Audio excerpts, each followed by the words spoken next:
Jeff Arnold is the founder of Right Shore. They are North America's most awarded insurance company. He is a five-time best-selling author. His newest book is AI Forward Leadership. Welcome back to the show, Jeff. George, an absolute pleasure to be back. And I say that with 100% energy and excitement that I couldn't wait till we did another show. Been following your wonderful career and all your posts, and I'm excited to be a returning guest. Yeah, well, let's get into it. Refresh our memory. Tell us a little bit about your personal lives, more about your work, and what motivated you to write the new book. Yeah, I won't bore your listeners on a whole Jeff Arnold show, but I have been doing this business of engaging legal contracts and infusing it with technology, in this case AI, for about 30 years. And as you said, written 11 books, five of them number one, fortunate to be that, which candidly surprises my mom and shocks my wife, and certainly befuddles all of my grade school and high school teachers. We'll just leave it at that. I think befuddle is a wonderful term for that, and we're cut from the same cloth on that program. So you've been thinking about and interacting with technology and artificial intelligence for some time.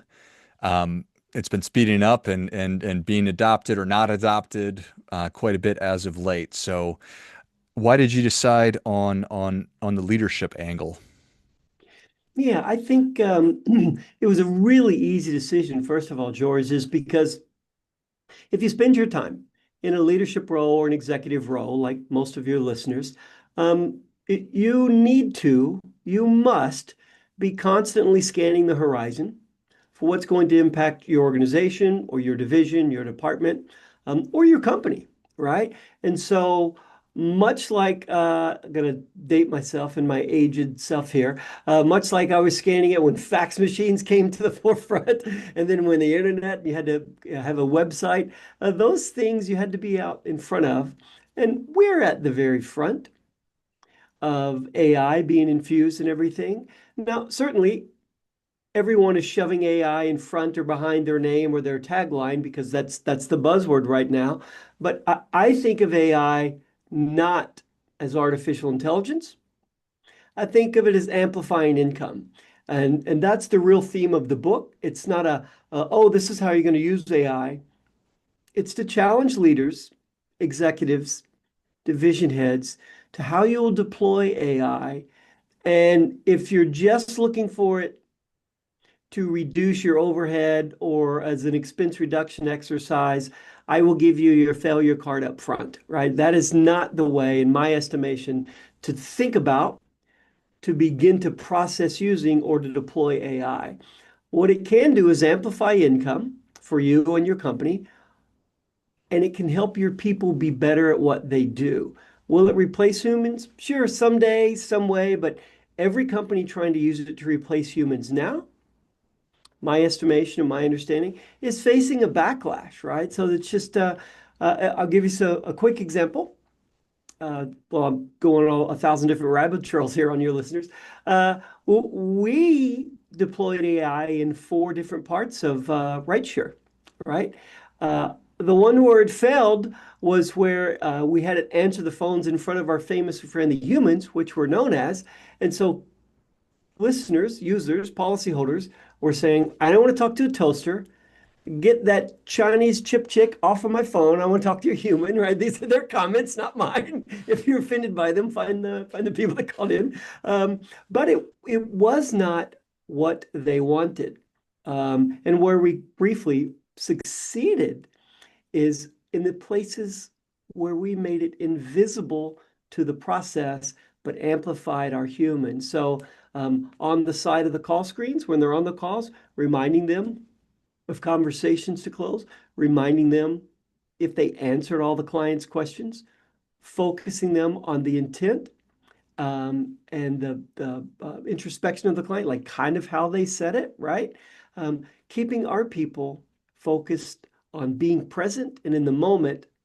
And so in those cases where it's invisible, it's working very, very well. That's great. It's great insight that, I mean, when I have a problem, I'm interested in talking to a person uh, now. And that could be the smallest little problem or just a real question that I need an answer to, not something I'm just curious about or I'd like to learn more about. So that I think that's really instructive. When you talk about it helps to increase or clarify intent. Tell me more about that. Yeah, so if you're thinking about the sentiment of the caller, right? The personality and the sentiment. Um, humans are great, but we are driven to distraction. And more so, everything is in a 30 or 60-second soundbite. So we're being programmed to kind of tune out really in conversational mode. And so we miss secondary add-ons, we miss tertiary questions, or we miss the content or how it's being said sometimes. And AI can say, well, this is the sentiment. It's quite negative. You really didn't answer the question. Or you interrupted 3 times. Or there's an outstanding open-ended question that you failed to answer, right? And so in our business, the business of legal contracts, some people call it insurance, but that's because marketing's making you think it's all the same. Every legal contract you buy is different, and you get for what you pay for, right? That's why it's important to have an agent or someone who understands these legal contracts. But when it comes to legal contracts, people are confused by the word insurance, and you have to read into those nuances to make sure that you're addressing all those concerns. That's the beauty of the invisibility of AI infused alongside, forcing people to be present and pay attention. What a powerful tool from a training perspective. I mean, to be able to go back through a call and to say, hey, and you listed all those areas. There's so many areas that we can improve on. If I am interested in actually getting better and being a better conversationalist and advisor or whatever, what a huge opportunity. Yeah, absolutely. We designed it around an old book I read a long time ago from Ram Dass that said simply, "Be here now." Hmm. And you and I both know it is becoming more and more impossible to be here now and to be present. But those that are, a whole new world opens up to them because people aren't used to being heard. They aren't used to being understood. They aren't used to be wanting to be listened to in a world that makes it about me, or a world that's about, but enough about me. Let's talk about you. What do you think about me? Right? I mean, it gets really old really, really quick. And so being here now, being present in the moment, is a wonderful add-on for I think, to keep us coming back to center. Yeah, be here now. I've always thought that one of the greatest gifts we can give another person is our 100% undivided attention. And to your point, that's increasingly more valuable by probably the second. I agree. I fail at that often, quite candidly, especially at home, right? My wife is a saint. I am rarely, I hate to say this on a video, rarely present the way I need to be, right? I could be a lot better at it. As we've raised 4 kids, I was probably better in the early days. But it is a task that I'm constantly working on. Instead of coming home and unloading on everything that's happening, it's just trying to listen and hear about her day without trying to solve things. Gentlemen, my goal as a man is to solve it. I'm sure yours is too, right? And I know you tuned in to hear about AI, but this is all instructive, right? It's all instructive. If you are married, you have a spouse, you need to be present and listen. That same thing that AI can help you at work, taking that mindset home can help you be a better father and a better husband. Yeah, there's no doubt about that. I was just thinking that whatever AI it is that listens to my client meetings and then gives me the report back and the follow-up items and the important stuff, I could probably benefit from some robot sitting or whatever, just listening to my interactions with my 6-year-old and 3-year-old and 9-year-old and saying, "Hey, George, you fell a little short in this area and you probably could have done more. The kid was saying this and you were either not listening or don't care or not capable of hearing it." Oh, you care because you love them, but you also, we're driven to take care of them, right? And rightly or wrongly, men keep score by what we make and what we provide, right? And it's not that our kids and our wives always want that, but that's how we measure it. And so while they're saying things that maybe not be adding to our how do I provide or how do I get them more of what they need, we kind of tune it out. We're not wrong. It's kind of how we're built. It's a muscle memory that we can train to get better at.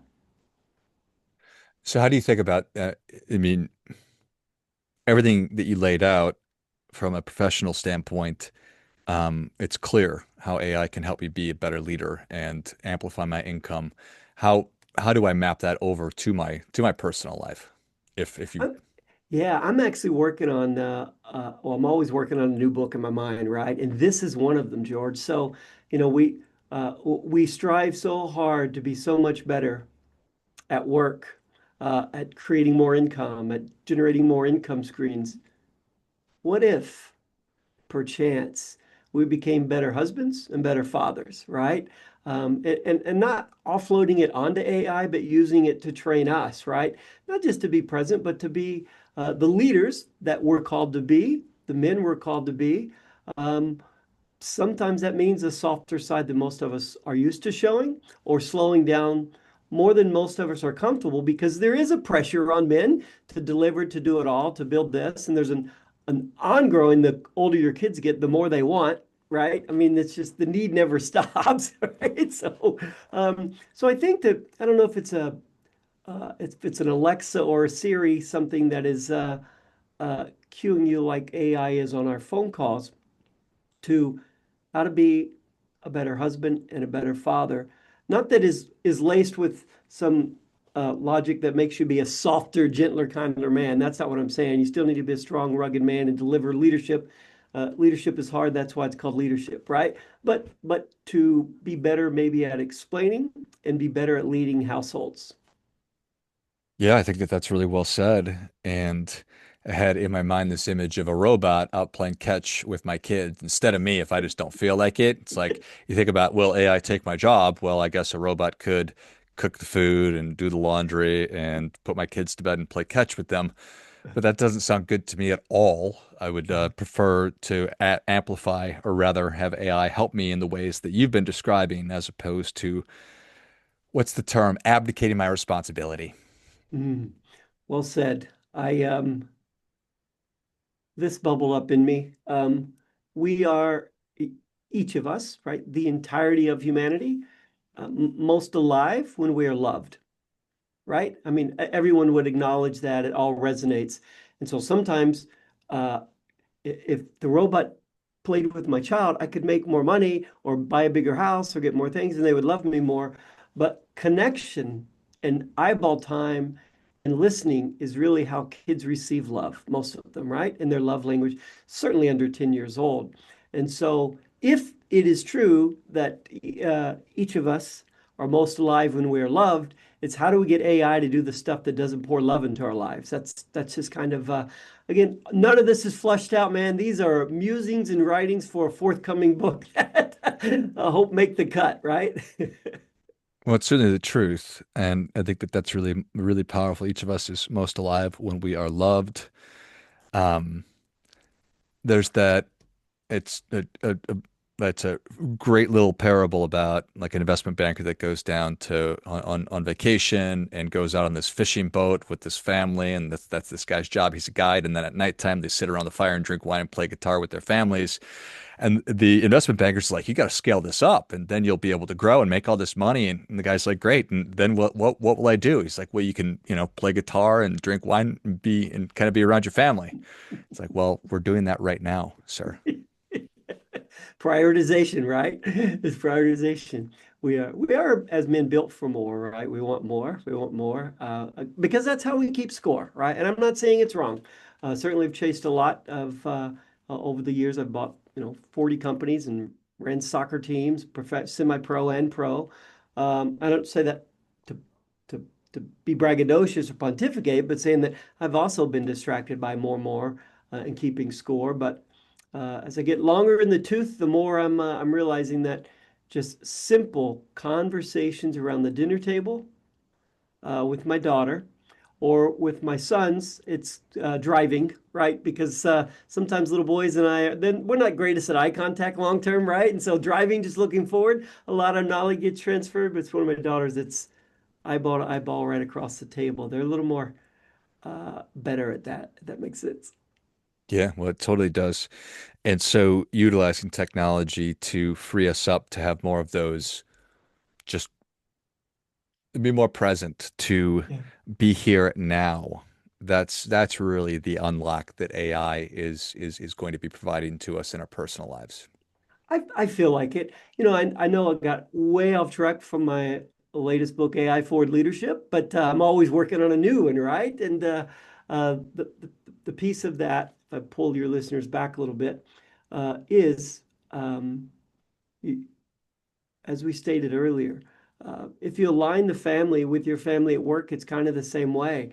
Don't use AI. You wouldn't use AI to replace conversations around your dinner table. Don't use AI to replace workers for something that they are very good at, right? The mundane, the repetitive, the transactional that I can do equally fast or better, unprompted is great. But if you're trying to replicate the human experience, or you're at a point where you're receiving treasury, money, payment for a service you're delivering, I think a human still is number one in my book. Yeah, though we might try to get rid of them. It's not going to happen. I agree. What are your habits around you've written 11 books, you're always working on another one, you're quoting Ram Dass, you're a very thoughtful guy, you've got kids, and you're a very successful entrepreneur and business owner. Do you write every day? Do you read every day? How are you? Tell me about your inputs and some of your outputs.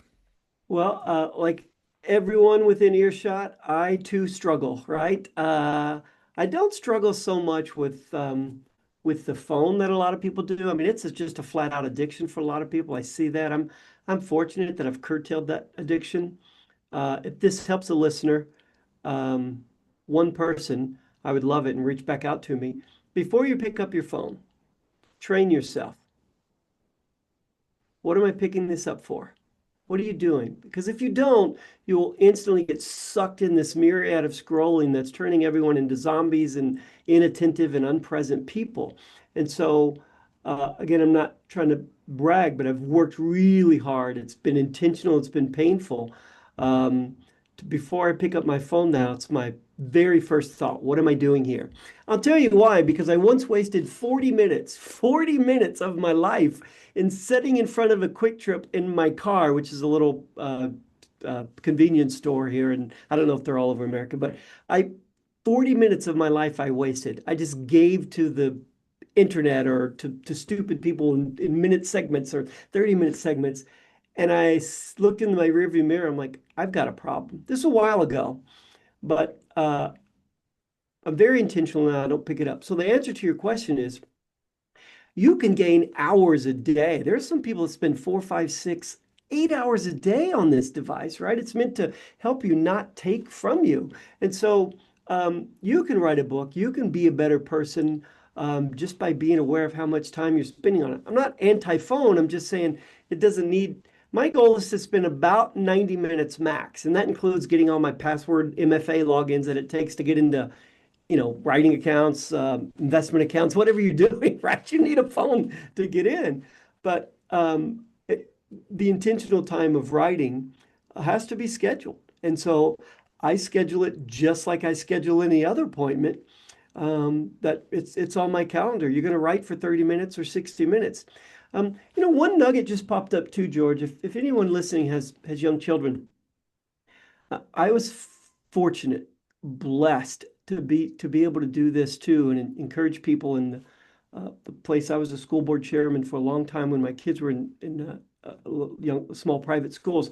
Is I encouraged all the men to schedule a lunch with your child just like you would a doctor's appointment. Do it monthly. They're only there for so long. And when you walk into the door, if you can, at your kid's school for lunchtime and bring them whatever, I mean, you're a rock star, right? It's not too long when they will stop showing up to ride on your knees or to be thrown in the air or to, get the car keys and go. So no matter what age they are now, if they're not driving, or even if they are driving, show up and take them to lunch.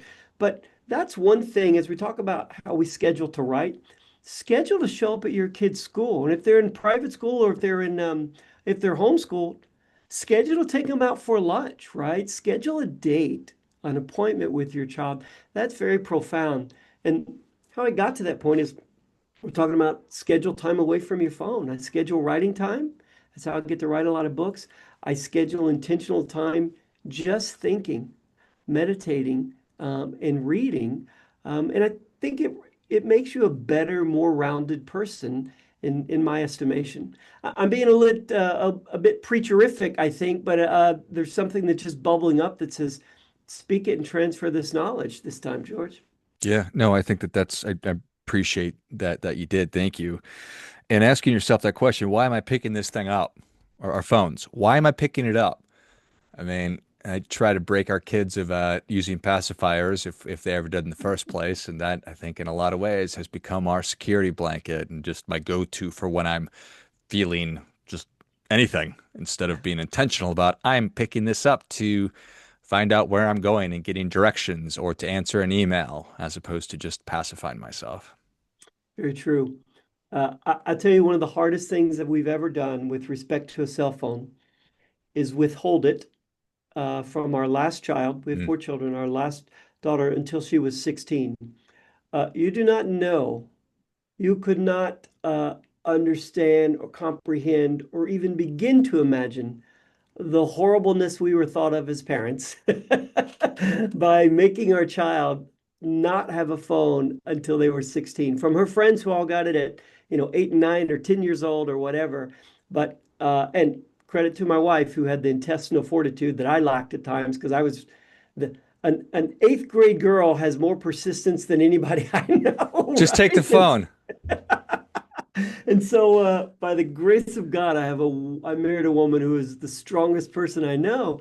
But I'll say this, to watch her not have to have a phone at all times when her friends come over or her friends are on horses, it's quite unique, George. Just because she was delayed until she was 16, 15 years and 11 months. It's made a difference. And you're not bad, you're not a horrible person if you've given your kids a phone, but it is a good idea to make them check them at dinner time and see you not have it too.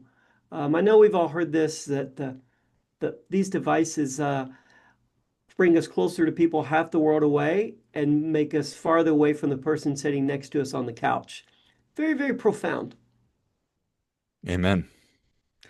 Well, Jeff, thank you so much for coming back on. Appreciate it. You dropped a lot of wisdom on us today, some practical information about becoming a better leader through AI as opposed to letting it steal our humanity. So, thank you so much. Where can people learn more about you? How can they connect? Where can they get their copy of your newest book?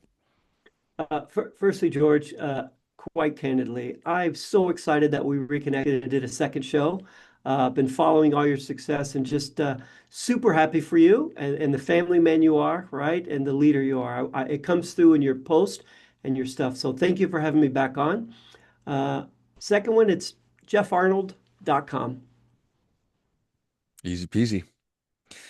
Well, if you enjoyed this as much as I did, show Jeff your appreciation. Share today's show with a friend who also appreciates good ideas. Go to jeffarnold.com and learn more about everything we've been talking about. Pick up your copy of AI Forward Leadership on Amazon, but you can find that on the website too, I imagine, and everything else that Jeff is working on. Get in touch with him. Thanks again, Jeff. Till next time, remember, do your part by doing your best.